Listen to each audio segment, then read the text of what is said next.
Well, it's Valentine's Day. Love is in the air. So I thought, why not celebrate it by looking at the least romantic thing ever? No, I'm not doing that one. Twilight! Well, I guess it was only a matter of time. Oh boy, it was only a matter of time. Based on the Stephanie Meyer novel of the same name that actually had mixed reviews, some hating the lack of genuine story or development, but some loving its romance and abusive relationship. Okay, that wasn't their exact words, but it may as well have been. The book managed to earn $392 million worldwide, so naturally a feature film was going to be in the works. Directed by the same woman who gave us 13, another movie with little plot, no characters, and a love story about as romantic as penetrating an electrical socket. We're off to a great start! The movie came out on November the 21st, 2008, and obviously it blew up. It spawned a whole lot of ridiculous vampire romantic rip-offs, none for the better, made a start out of Robert Pattinson and Kristen Stewart. Teenage girls everywhere oohed and ahed at the abusive guy they wished they could be mistreated by, and it was a huge success, leading to a ridiculous amount of follow-ups. And don't take my word for it, even lead star Robert Pattinson hated the films and the novels. When I read it, it seemed like it was a book that wasn't supposed to be published. It was so long. Yeah, it is, yeah. I was convinced that Stephanie was convinced she was Bella. And especially when she says, oh, it was based on a dream, and it's like, oh, I had this dream about this really sexy guy, and she just writes this book about it. It's like, this woman is mad. Were you happy with your pay? I don't know. Could have been better. It's like, really? We're all like 300-year-old geniuses, and we just go, it's like, vampire baby, like, on Google Images. I hardly get to do any vampire stuff. Millions of Twilight fans out there just cannot wait to see this. It's very almost heartbreaking because they don't want it to be over. Yeah. It's a little bittersweet, isn't it? For them. Yeah. Much like the novel, the film got mixed reviews, some loving the romance, others hating it for its masquerade as a romance. I've got many issues with the story, or lack thereof. The characters, or lack thereof. The originality, or lack thereof. But I also think there are genuinely decent things in there which go uncredited by some just because it's Twilight. So the film opens with Bella, played by Kristen Stewart, giving us a voiceover narration as we see flashes of Edward, played by Robert Pattinson, chasing a deer as she moves from Phoenix, Arizona to Forks, Washington. We find out that Bella's parents have split up, and instead of staying with her mum and new stepdad, she moved here to be with her father, and although they go for the obvious absentee father cliche right off the bat, as well as the moving to a new town cliche. Actually, that's a good one. Despite the obvious cliche, her dad plays it off really well, and this is genuinely funny. Hair's longer. Cut it since the last time I saw you. Damn it. So Bella meets this guy wearing the most obvious wig in the world. Seriously, it was listed on IMDb's trivia section as if it wasn't already blatantly obvious. Yeah, in other news, did you know Donald Trump's a douchebag? Anyway, this guy is called Jacob, played by Taylor Lautner. Hi, I'm Jacob. We used to make mud pies when we were little. Right, no, I remember. So Bella begins the first day at her new school, and she's a klutzy, shy, socially anxious girl who keeps to herself. That's all established in the first 5 minutes of this film. And don't get used to it, because her character gets nothing else for the rest of the movie. Or series. Well, then I hope you enjoy disappointment. She starts to make some friends before we see Edward's siblings show up, the most obvious vampires in the goddamn world. I mean, they say it always rains and there's no sun, which is why everyone is so pale, except for the fact that not everyone is so pale. I mean, Bella is, despite the fact that she's only just arrived from Arizona. I believe you. But look, no one else is as pale as these douchebags. And even then, we clearly see the town having nice weather later on. So what's with all of this crap about it always being miserable? And I live in Northampton, England. The weather here is always crap, and I'm not nearly as white as Bella. I mean, I guess I am in certain ways. My point is, these are obviously vampires. Oh hey, Pussy Pants just walked in, and they just stare at each other.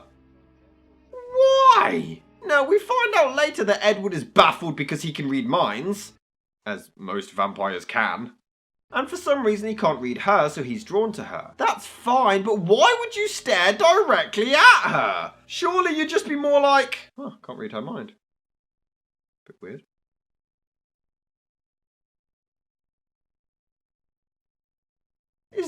supposed to be love, just staring at each other? I mean, I know most of the fandom is teenage girls who can't really comprehend real love, but this is just creepy. Let the girl eat her garden burger, Waylon.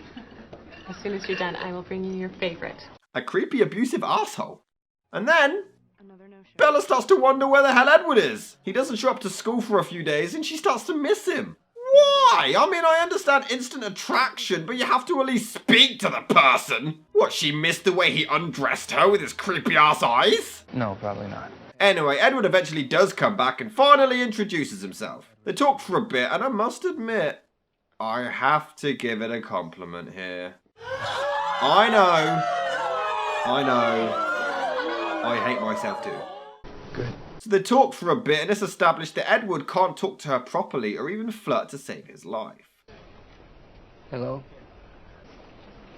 So you're enjoying the rain? What? You're asking me about the weather? Yeah, I guess I am.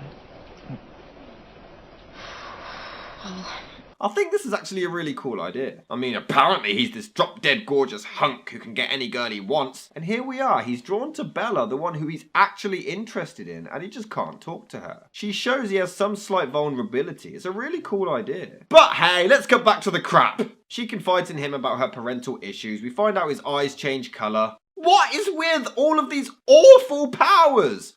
I mean, I'm open to changing myths and stuff, but this literally gets rid of all of the vampire lore, all of the concrete vampire lore that everyone knows and loves, got rid of all of them and replaced them with pussy ones. I mean, I know I say that it rips off other stuff, and if they followed the lore, I guess that would be ripping off stuff. But my point is, you can stick to the lore and come up with a new and creative story. The Lost Boys did it, Buffy did it, Blade did it, Interview with a Vampire did it. It's not that difficult. I mean, these vampires don't have fangs, they can go out in daylight, they sparkle, they can enter homes without an invite, they have a reflection. The only rules they genuinely keep is that they drink blood, live forever, and have super strength. But why change the rest?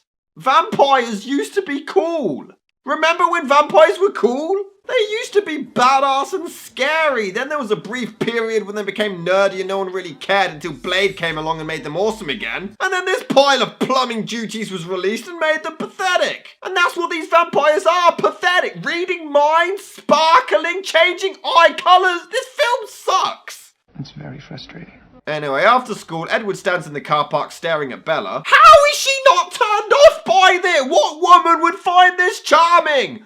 I just stare at a woman for 5 seconds and I get a slap in the face and a restraining order. He's standing in the goddamn car park looking at her with a rapist, creepy stalker look on his face, and she's just like, no. Why are you running for the hills? If Edward was not a fictional character and you just met him in reality, you know, he's one of those guys who'd be like an axe murderer. And you know what? This happened in other franchises too, like Buffy the Vampire Slayer. But there's two major differences. In that, it's a TV show, so this allowed them more time to develop a relationship over a longer period of time. But also, more importantly, Buffy actually reacted to the stalking in a realistic way. Why are you following me? You know, being stalked isn't really a big turn-on for girls. See? Bella doesn't find this out of the ordinary one bit. She just rolls with it. Why? Because he's hot? And then meanwhile, Jacob's over there treating her nicely. But yeah, screw that douche. What does that mean? Anyway, a car nearly does us all a favour and murders Bella, but Edward manages to make the save in clear view of absolutely everybody and no one notices.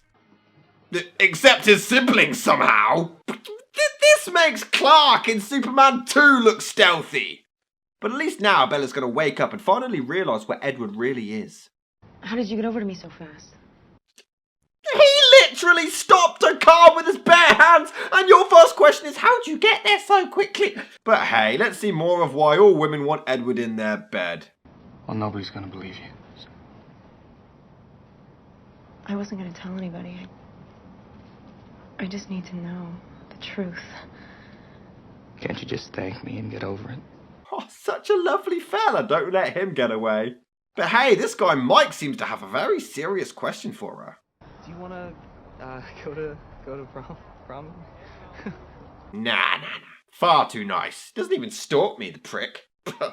Not such a good idea for me. Anyway, the days pass before we get more of a journey into Bella's love life. That's what's in Jack's book. You at least watch where you walk. Why does she want to be with him again? I'm not seeing it. I mean, the idea is that he's supposed to want to detach himself from her and push her away since he ends their friendship. But at the same time, he also insists on knowing her plans and where she's going. So which is it? I mean, you could argue that he's wanting to detach himself because of his family and being a vampire, but he's conflicted with his feelings, so he also wants to keep an eye on her, but the movie never really focuses on that too much. The movie is 2 hours long, and if they developed more on this, it could have been quite interesting. Seeing Edward being conflicted, but they don't. It's literally here and then gone within seconds. The screenwriters have no idea how to structure a coherent story, because the very next scene, he talks to her again like nothing happened. Wow, that lasted long and was completely pointless. I'd rather hear your theories. I have considered radioactive spiders and kryptonite. No, because they're actually decent people. I mean, he even admits he's bad.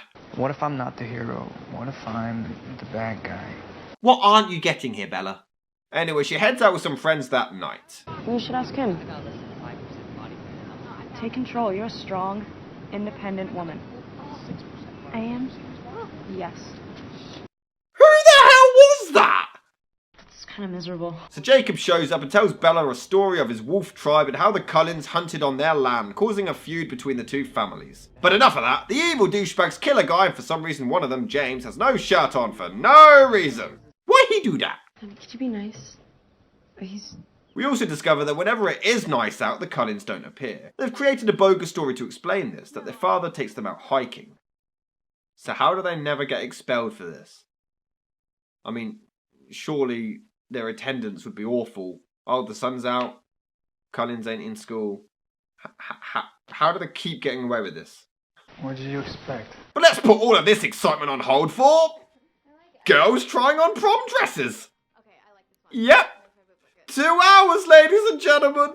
But hey, Bella gets cornered by a bunch of guys before Edward makes the save because, well, we need to completely rip off Buffy some more. But don't worry, it won't be the only time. No. And the thing is, I actually do like Robert Pattinson as an actor, I really do. But I can't help but imagine he was directed poorly based on interviews. It's kind of a mixture of looking like slightly constipated and stoned. He just doesn't look intimidating. Look at this. Vampires are supposed to be scary. I mean, later when they're in the car, he's freaking out about what the men were thinking of doing to her, and his acting there is tremendous, but here it is so bad. And again, it just seemed like he wanted to take the character in a different direction, and the producers were just like, no, Rob, go away. We don't want to hear your insights. This movie has to suck as much dick as the books. I always just kind of thought at the time, it's like 21, if you're going into a relationship with someone, the way to make it really intense is if like you can barely talk to each other, you can barely touch each other, and it's incredibly serious all the time. I mean, it's kind of like what teenage relationships are like, and that's what sort of makes it feel like that. But everyone kind of wanted it to be like, no, they should just be like happy and having fun. That's what people want, and that's kind of, you know, that's the sort of teen romance thing. You wanted it brooding a little bit. Yeah, I wanted, and now that the whole series is known as like a brooding thing. But, right? Did your agents put pressure on you and stuff to say, hey, you better just get with the program or they're going to fire you? Oh yeah, they flew up and said like, you've got to, because I thought I was pretty safe, like, right? And they flew up and they're like, yeah, you have to do the opposite of what you're doing now, or you're going to get fired today. So they have dinner, but Edward doesn't eat, claiming he's on a special diet. This doesn't even make sense. She doesn't even know that he's a vampire yet. Surely he should eat to keep up the act. And also, why can't he eat food? I mean, he doesn't need to eat food to live, but he can eat, right? This script is awful. You're serious? And also, she doesn't even question the fact that he can read minds. Not one bit. I can read every mind in this room, apart from yours. Just money, sex, money, sex, cat. And then you, nothing. Her personality? Yes, I agree. And it's not even like she thinks he's crazy and making the whole thing up. She just doesn't react. And while I'm at it, Kristen Stewart sucks in this. Majorly. She barely shows any emotion for the entire film, and the biggest kick in the balls is that Michelle Trachtenberg was considered for the part. And she would have been amazing. You steal everything else from Buffy, you may as well steal their cast too. What is it? I don't have the strength to stay away from you anymore. Any longer? When did you stay away before? What, that whopping 2 hours?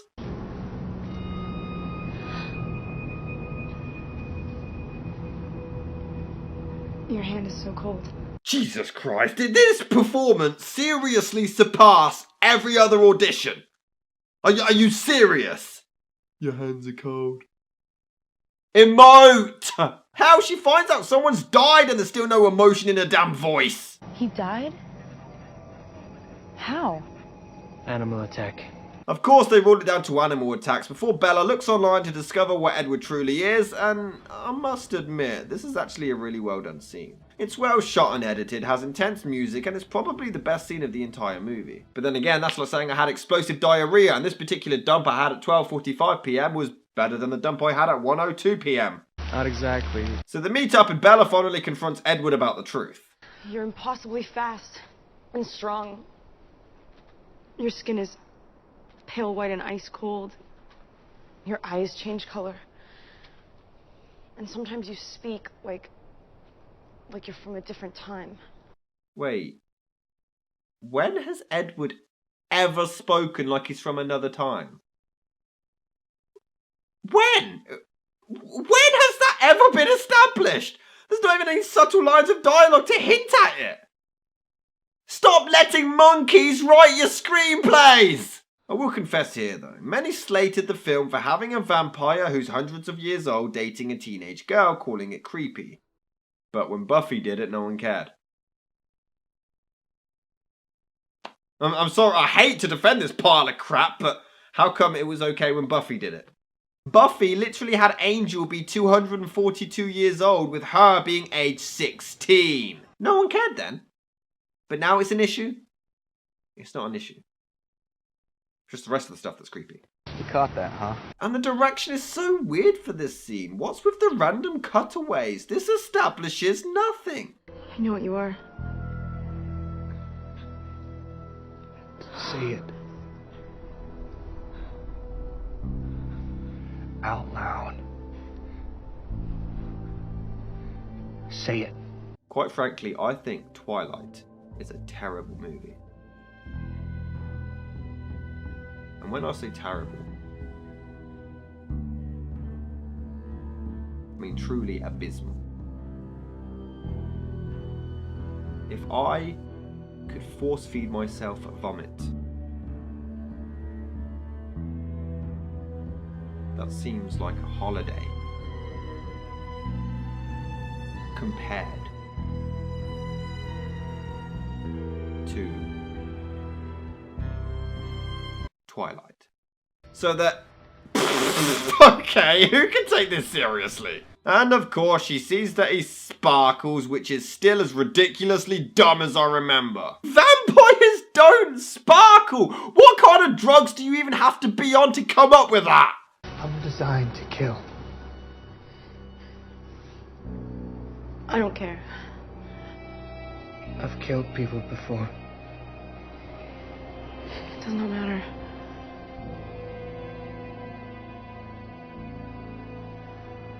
I wanted to kill you. I've never wanted a human's blood so much in my life. I trust you. He literally just said he wants to kill you! Why do you love him? Why do you want him? Why do women want him? How is this a touching romantic love story? I tells I've killed 40 or 50 people, and he's like, you really shouldn't. And I want to kill you so much. Every single day, every moment I'm with you, I desperately wanted to kill you. And she's like, I don't care. I love you. And it's like, well, there's definitely something wrong with her, and there's very obviously something wrong with me. And since I mentioned it enough, I am not exaggerating. This is almost a word-for-word rip-off of an entire scene from Buffy. Think I'm milking this? Check it out! I'm a killer. I can't do it again, Buffy. I can't become a killer. I wanted to kill you. They told me to kill you. I've never wanted a human's blood so much in my life. What does it matter? Because I wanted to. Because I want you so badly. Only for making me want you so badly. And Stephanie Meyer claims to have never seen the show. I've heard that before. He literally says he wants to kill her. He literally says to not trust him. I trust you. Don't. And he even calls her a drug. You're like my own personal brand of heroin. This isn't charming. This is so disturbing. He even admits that he's a damn masochist. So the lion fell in love with the lamb. What a stupid lamb. You sick, masochistic lion. Why are you with him? So they decide to lie in a field and just stare at each other. What the hell? Who does this? What kind of 12-year-old relationship image do you morons have? Is this how relationships start nowadays? I've been doing it all wrong. You are the most beautiful woman I have ever seen in my life.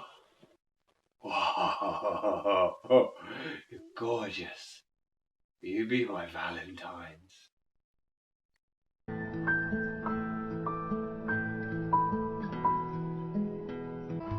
And third,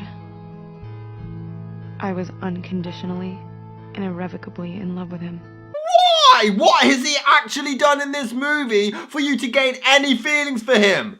Sure, he saved your life once, but that is it. By that logic, firefighters should have hundreds of wives. He has done nothing but treat you like a piece of meat, literally. Other than saving your life, there is no reason for this love to have started in the first place. Oh, and Edward, just so you know, putting shades on doesn't automatically make you any cooler. You're not Spike, and you never will be. So Jacob still has a thing for Bella. Edward invites her over to his house to meet his family. Oh, you do smell good. Okay, so Edward's not the only creepy one. Good to know it runs in his entire family. It's cruel, really. And this is my huge issue with the films. They try to be something they're not. They try to cover up this abusive, disgusting excuse for a relationship by having them dance to some romantic music. Blow me! Do you trust me? Well, you said not to. In theory. Okay. Then close your eyes. Oh, she doesn't even close her eyes, so she's with a guy she doesn't trust. Awesome! It's very considerate of you. And they keep it up with Edward playing the piano because he's such a sensitive soul. Aww. But hey, let's check out what this guy has to say. So you and Cullen, huh? I don't like it. Get him out of here. He'd probably be nice to me. Probably buy me flowers and take me on a date. Pig. How did you get in here? The window. Do you do that a lot? Just the past couple of months. What? How? He said he's been stalking her and climbing in a bedroom window for months, but how long have they even been dating or talking? This means he's been climbing through a window even before they were dating and talking. What? I like watching you sleep. How is this charming? Can someone tell me, for the love of restraining orders? And not only does she find this sweet, but they take forever just to kiss. For God's sake, just kiss. For the love of God, kiss. Swap, spit, tongue tango, just do it. Anyway, they almost boink, but Edward stops himself and instead they talk all night. We are 76 minutes in and this is now only the second decent thing he has done for her in the entire movie. This is a nice segment where they bond and don't have to pork, but after over an hour of abuse and manipulation, it sure is a bitter pill to swallow. And it's followed with a slightly humorous sequence where Bella informs her father about her dating Edward as he is loading a shotgun. A little funny. What? So Edward's family decide to invite Bella to a game of baseball. It's a vampire game in the storm, so they have no worries about exposing themselves, but my issue is, why invite a human? It's not like she can even remotely keep up. Anyway, I guess it's a cool scene in the storm until the evil douchebags turn up. I shouldn't have brought you here. I'm so sorry. What? Surely you knew this kind of thing was gonna happen. It's the only time of day vampires show up. Vampires are all around. It's a vampire game. Let's bring a human. Nothing bad can go wrong. Oh my God. And again, Edward's intimidating face is hilarious. How is he scary? He's protecting the love of his life and it looks more like he's holding back a damn sneeze whilst orgasming. So James wants to kill Bella and they're on the run before Bella and Edward stage an argument where she really throws some harsh insults to her dad before she leaves him to allegedly move back home. Bella, come on, I just got your back. Yeah, and you know, if I don't get out now, then I'm just gonna be stuck here like Mom. Oh, come on, just tell him the truth. Just tell your father that you've fallen in love with a 100-year-old vampire who treats you like crap and now you're on the run because this Christian Cage lookalike is after you and you gotta escape. This is incredible. So they're on the run from James, but why is he so obsessed over one human? I mean, they say he's an avid hunter, but surely he can get any human he wants. I see no reason why he just wants Bella. I see no reason why anyone wants Bella. Other than the fact that she's hot. Oh. Makes sense now. Well done, Chief. I mean, I guess you could say he's just competitive and wants to kill her just to one-up Edward, but no, that's a stretch. He can kill any human he wants. Rosalie, Esme, could you put these on so the tracker will pick up? Fella set. Why do they keep calling him the tracker? James. His name is James. So Edward and Bella separate to try to trick him, but James figures it out somehow. I mean, I guess he reads her mum's thoughts as she rings her up, but can't they only read the thoughts of people nearby? Who cares? Thanks. So one of these forgettable characters, I know that doesn't really narrow it down too much, has a vision of a place and Bella just so happens to know exactly where it is, having been there before, until we discover that James has kidnapped her mother. Another overdone cliche to add to the list. Who hasn't done this subplot? It's very common. So she rushes to her mum's aid before it's revealed that her mum isn't even there. So, killer. Killer? Killer? Maybe killer. For the love of God, killer, you moron! Oh, what a surprise. Edward shows up and still isn't intimidating. I will admit, the fight is pretty cool, though it's again a complete rip-off of the climax from The Lost Boys. Any original thoughts, Stephanie Meyer? Any at all? Yeah, I guess not. And again, the facial expressions from Edward are just hilarious. Is he disoriented or is this his damn coming face? So they take James down. Edward has to suck some venom out of Bella's blood and he can't stop himself because we need more of a reason to rip off Buffy again. This movie was based on the viewer having no previous knowledge of any other vampire franchise to have ever existed. But his dad Carlisle doesn't even do anything to stop him. Edward, stop. Her blood is clean. You're killing her. Edward. Stop. No, stop. I'm warning you. I'll lightly tap you away in a minute. So we cut to Bella in hospital recovering, and Edward again tells her to leave him alone. What the hell? And I'm not joking. What you're about to see, it just seems like the director gave Kristen Stewart about 6 different emotions to act all at once. How? I don't even know what you're saying. How? What are you talking about? You want me to go away? I can't. No, I can't. I can't just leave you. I know. It just confused the poor girl. But what a surprise, they stay together anyway. Bella. Jacob. Why is Jacob even in this? He has literally done nothing for the plot whatsoever. He's entirely pointless. Anyway, his dad wants her to dump Edward and even offers money. I leave you alone for 2 minutes, and the wolves descend. Wow, quite possibly the laziest foreshadowing I have ever heard. And the ending just never comes. You've wrapped everything up. Just cut to the damn credits. They slow dance at prom and Bella asks him to turn her into a vampire, which is a little interesting, I guess, but then they agree not to. Well, that was pointless. And then the blonde chick watches them dance. Edward somehow not reading her thoughts and sensing that she's there. Oh, sure, but yeah, they can sense a phone call from miles away. And then she walks off, poses. Then we get the weirdest, most random and unfitting credit sequence ever.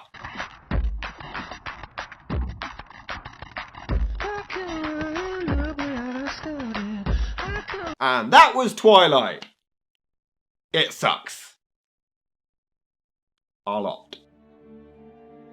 It's not original, the acting is mostly awful, the script isn't consistent. It does actually have some really nice cinematography and amazing lighting. I will credit Pattinson's acting for the most part, and it does have some decent ideas hidden beneath the plagiarism, but it's just an abusive love story disguised as something it's not, and just a bland, boring film.